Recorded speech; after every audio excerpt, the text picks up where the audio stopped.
Good morning once again, Wesley students and families. It's Read Aloud time. And just a reminder, if you've missed any of our prior chapters, you can find them on my YouTube channel. I think I have it organized and an easy way to find it. You can also read or listen to The Magician's Nephew, which we finished a couple of weeks back. So we got the full Magician's Nephew. We're now well over halfway through Prince Caspian.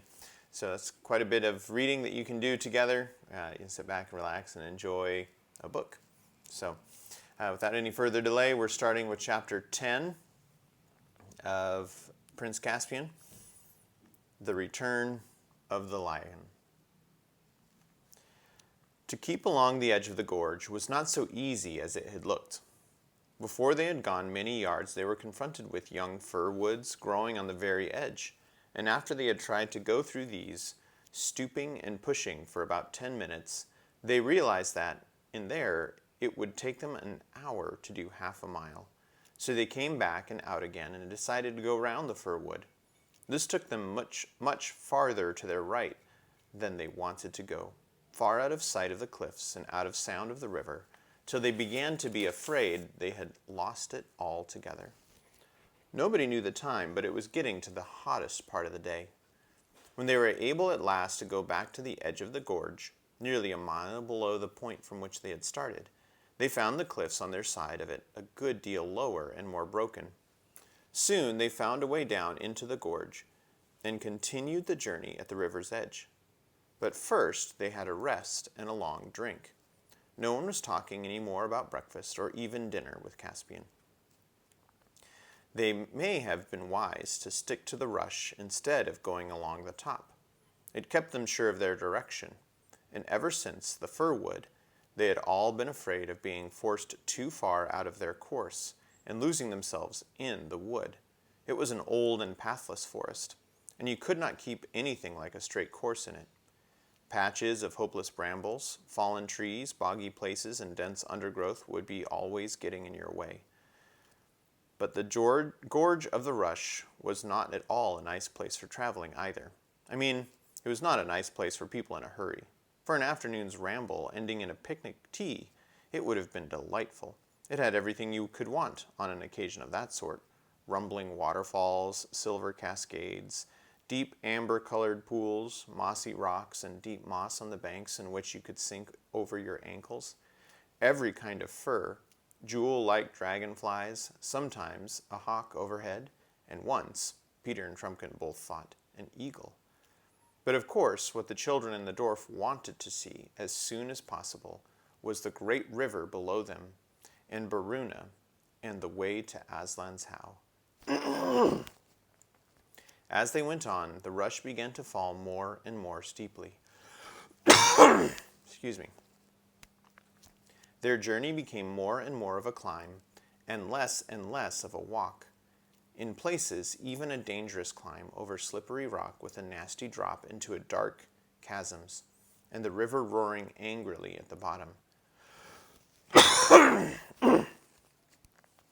You may be sure they watched the cliffs on their left eagerly for any sign of a break, or any place where they could climb them. But those cliffs remained cruel. It was maddening, because everyone knew that if once they were out of the gorge on that side, they would have only a smooth slope and a fairly short walk to Caspian's headquarters. The boys and the dwarf were now in favor of lighting a fire and cooking their bear meat. Susan didn't want this. She only wanted, as she said, to get on and finish it and get out of these beastly woods.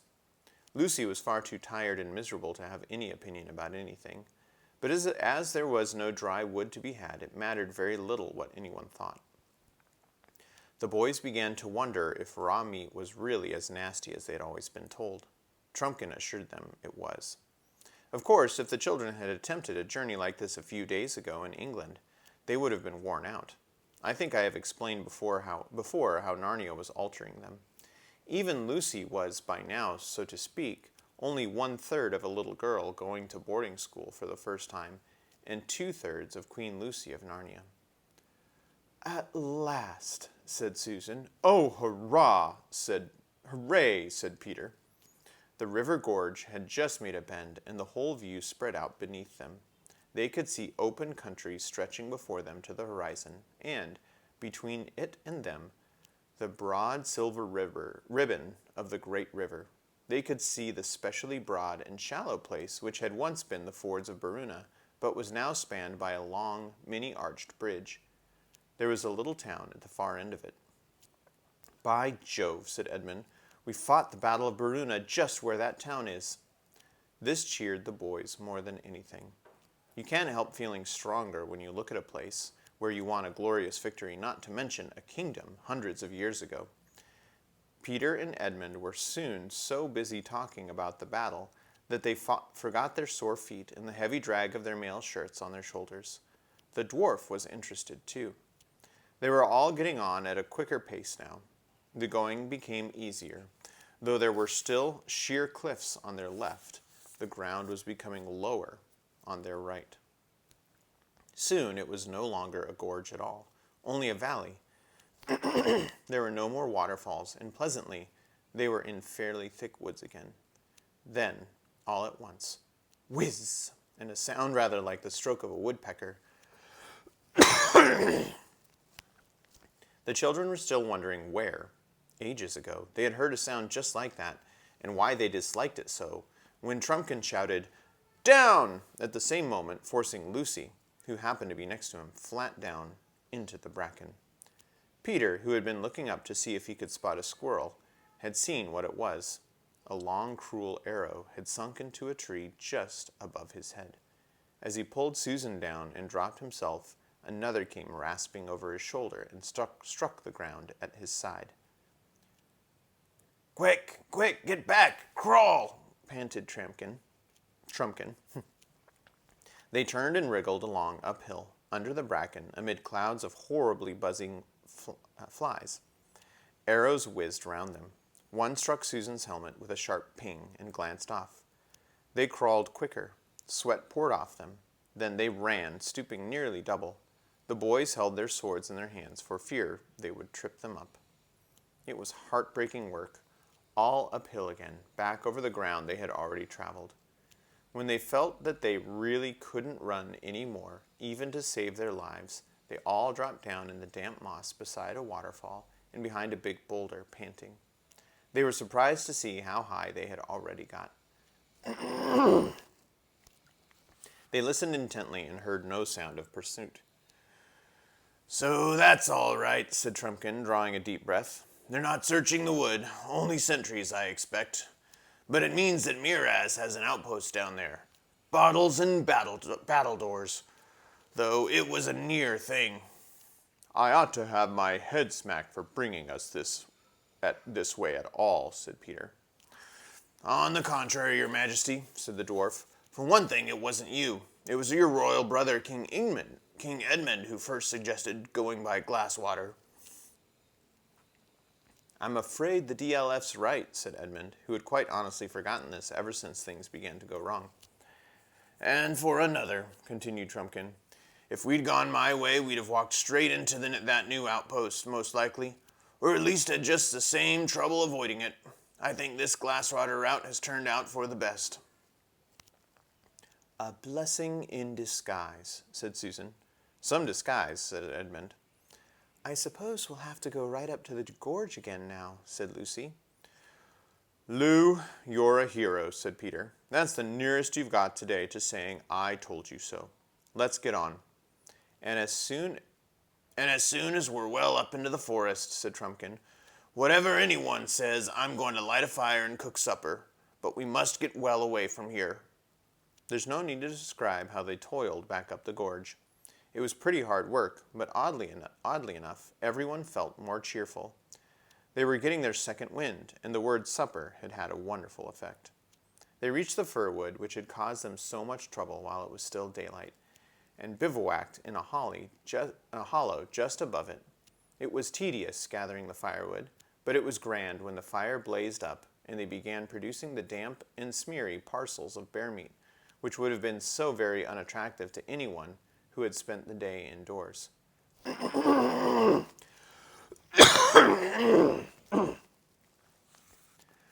The dwarf had splendid ideas about cookery. Each apple, they still had a few of these, was wrapped up in bear's meat, as if it was to be apple dumpling, with meat instead of pastry, only much thicker, and spiked on a sharp stick, and then roasted. And the juice of the apple worked all through the meat like applesauce with roast pork. Bear that has lived too much on other animals is not very nice, but bear that has had plenty of honey and fruit is excellent. And this turned out to be that sort of bear. It was a truly glorious meal. And of course, no washing up, only lying back and watching the smoke from Trumpkin's pipe and stretching one's tired legs and chatting. Everyone felt quite hopeful now about finding King Caspian tomorrow and defeating Miraz in a few days. It may not have been sensible of them to feel this way, but they did. They dropped off to sleep one by one, but all pretty quickly. Lucy woke out of the deepest sleep you can imagine, with the feeling that the voice she liked best in the world had been calling her name. She thought at first, goodness, sorry. She thought at first it was her father's voice, but that did not seem quite right. Then she thought it was Peter's voice, but that did not seem to fit either. She did not want to get up, not because she was still tired. On the contrary, she was wonderfully rested, and all the aches had gone from her bones. But because she felt so extremely happy and comfortable, she was looking straight up at the Narnian moon, which is larger than ours, and at the starry sky, for the place where they had bivouacked was comparatively open. "Lucy," came the call again, neither her father's voice nor Peter's. She sat up, trembling with excitement, but not with fear. The moon was so bright that the whole forest landscape around her was almost as clear as day, though it looked wilder. Behind her was the fir wood, away to her right, the jagged cliff tops on the far side of the gorge, straight ahead, open grass to where a glade of trees began about a bowshot away. Lucy looked very hard at the trees of that glade. "Why do I believe they're moving?" she said to herself. "Why, they're walking about." She got up, her heart beating wildly, and walked toward them. There was certainly a noise in the glade, a noise such as trees make in a high wind, though there was no wind tonight. Yet it was not exactly an ordinary tree noise either. Lucy felt that there was a tune in it, but she could not catch the tune any more than she had been able to catch the words when the trees had so nearly talked to her the night before. But there was, at least, a lilt.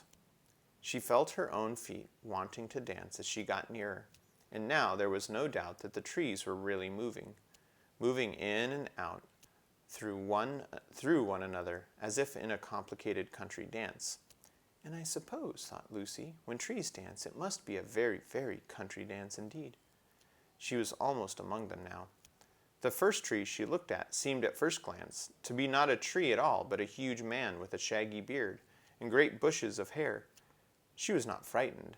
She had seen such things before, but when she looked again, he was only a tree, though he was still moving. You couldn't see whether he had feet or roots, of course, because when trees move, they don't walk on the surface of the earth. They wade in it, as we do in water. The same thing happened with every tree she looked at.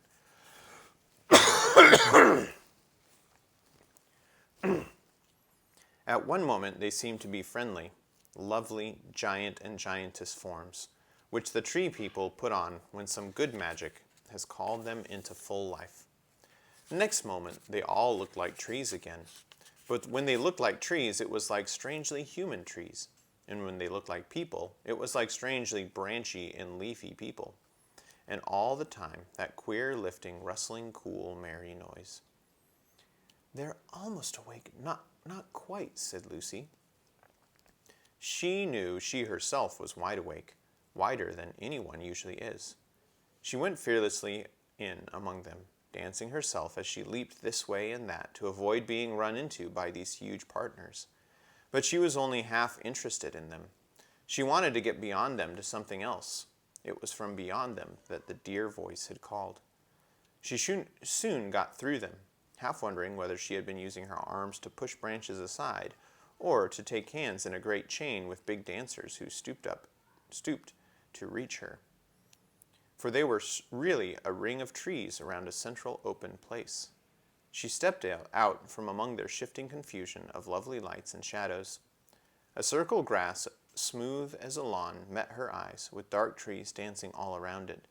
And then, oh joy, for he was there, the huge lion shining white in the moonlight, with his huge black shadow underneath him. But for the movement of his tail, he might have been a stone lion, but Lucy never thought of that.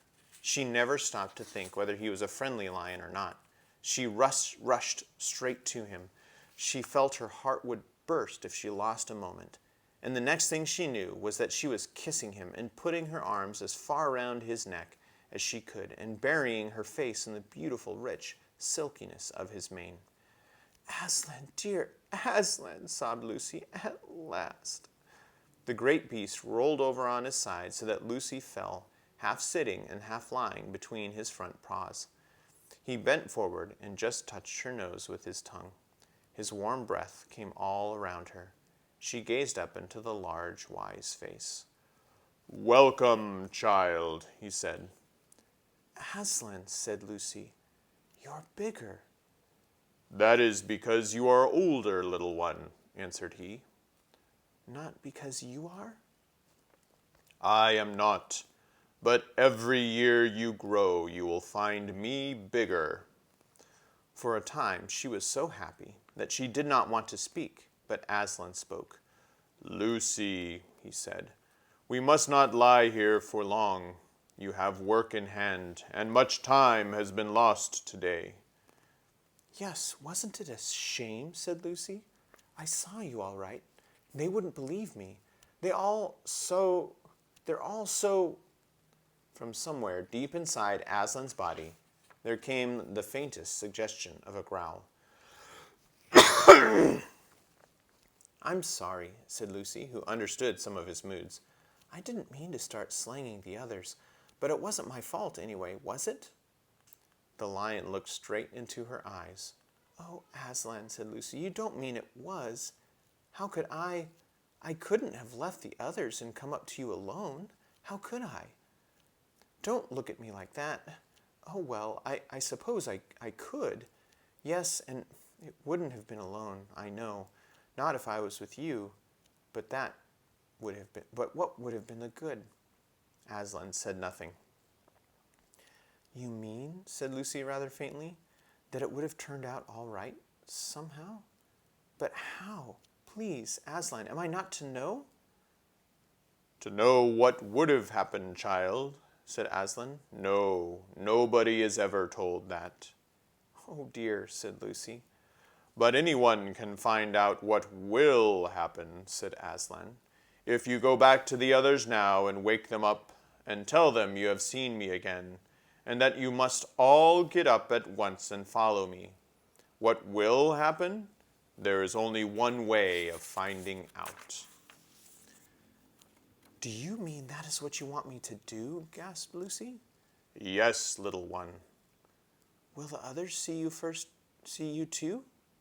asked Lucy. "Certainly not at first," said Aslan. "Later on, it depends." "But they won't believe me," said Lucy. "It doesn't matter," said Aslan. Oh dear, said Lucy, "and I was so pleased at finding you again, and I thought you'd let me stay, and I thought you'd come roaring in and frightening all the enemies away like last time. And now everything is going to be horrid." "It is hard for you, little one," said Aslan, "but things never happen the same way twice. It has been hard for us all in Narnia before now." Lucy buried her head in his mane to hide from his face. But there must have been magic in his mane. She could feel lion strength going into her. Quite suddenly she sat up. "I'm sorry, Aslan," she said. "I'm ready now."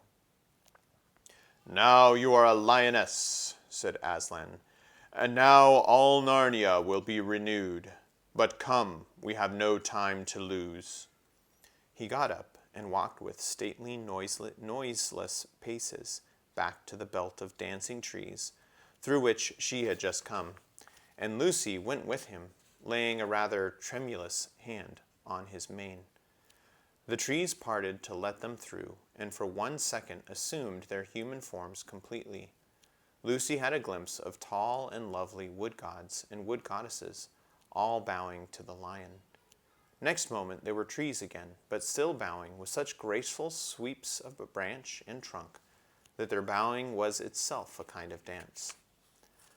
"Now, child," said Aslan when they had left the trees behind them, "I will wait here.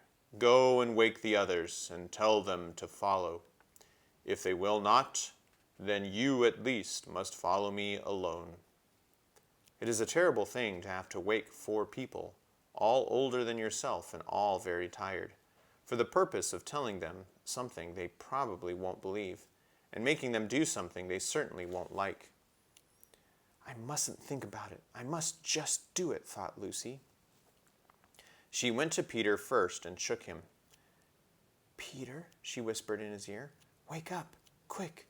Aslan is here. He says we've got to follow him at once." "Certainly, Lou. Whatever you like," said Peter unexpectedly. This was encouraging, but as Peter instantly rolled around and went to sleep again, it wasn't much use. Then she tried Susan. Susan did really wake up, but only to say in her most annoying grown-up voice, "You've been dreaming, Lucy. Go to sleep again." She tackled Edmund next. It was very difficult to wake him, but when at last she had done it, he was really awake and sat up. "Huh?" he said in a grumpy voice. "What are you talking about?" She said it all over again. This was one of the worst parts of her job, for each time she said it, it sounded less convincing. "Aslan?" said Edmund, jumping up. "Hooray! Where?" Lucy turned back to where she could see the lion waiting, his patient eyes fixed upon her. "There," she said, pointing. "Where?" asked Edmund again. There, don't you see? Just this side of the trees." Edmund stared hard for a while and then said, "No, there's nothing there. You've got dazed and muddled with the moonlight. One does, you know. I thought I saw something for a moment myself. It's only an optical, what do you call it?" "I can see him all the time," said Lucy. "He's looking straight at us." "Then why can't I see him?" "He said you mightn't be able to." "Why?" "I don't know. That's what he said." "Oh, bother it all," said Edmund. "I do wish you wouldn't keep on seeing things, but I suppose we'll have to wake the others." That's the end of chapter 10. Hope you have a wonderful rest of the day and a great day off tomorrow. We'll be doing Read Aloud tomorrow. I promise I will not forget tomorrow morning to record, and we'll make sure we have something for you tomorrow afternoon on our Red Letter Day. So have a great, wonderful rest of the afternoon and evening. We'll see you tomorrow.